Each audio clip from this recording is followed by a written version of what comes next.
This is Harry Vocal, Sound of Australia, the voice off the street. Lydia bloody Thorpe. Now, Parliament has reset in the last few days and this woman had to be sworn in. And instead of showing us all decency and respect, she decided to make a mockery of it, calling the Queen a white coloniser. And this woman carries on like she's the most hard done by Aboriginal person ever, and that's so far from the truth. And yet none of these Albanese mobs stood up and condemned it.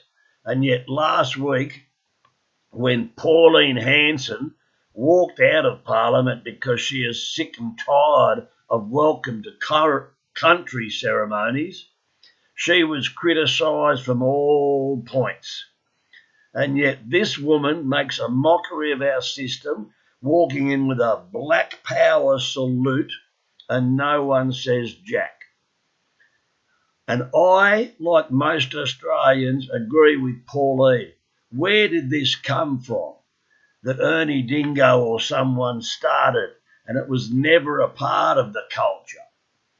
And I, like the rest of Australia, refuse to be welcomed to country, a country I was born in, and have a spirituality with the land and everything about it, where I live and how I feel about it. And yet here we have Lydia Thorpe with a black power salute, and this is the Lydia Thorpe that made noises about the white privileged Attorney General in the Northern Territory, only to find out that that Attorney General was an Aboriginal woman. The tide's turning on you, Lydia Thorpe, and I tell you what, we can all feel it coming. This is absolute BS with people like you virtue-signalling left-wing idiot who is so far removed from the rest of us, who refuses to see the future and keeps looking in the rear-view mirror.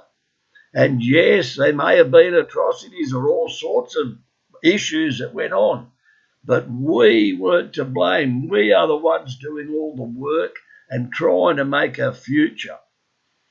And this Indigenous voice, like I say, welcome to country.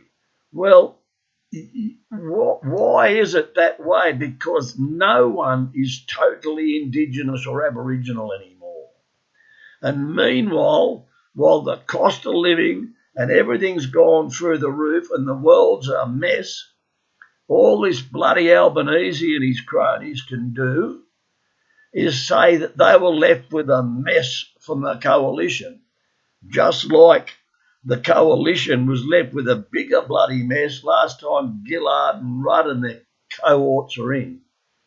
And yet off he goes with 1 million plane flights in a month, and then he's off to the Northern Territory last weekend, and his most important issue is an Aboriginal voice in Parliament, that people like Jacinta and Warren Mundine, Jacinta Price, they've got 10 to 11 voices in Parliament and they want nothing to do with it. But this Albanese and his cronies put everything on the back burner, and we're going to have an Indigenous voice and a referendum that you and I, the public doing all the hard work, will not even know what's involved in it. And if it's not that, it's bloody climate change. This bullshit, and people like Lydia bloody Thorpe have got to be stopped. It's time to stand up, Australia, and crush this bullshit once and for all. This is Harry Vocal.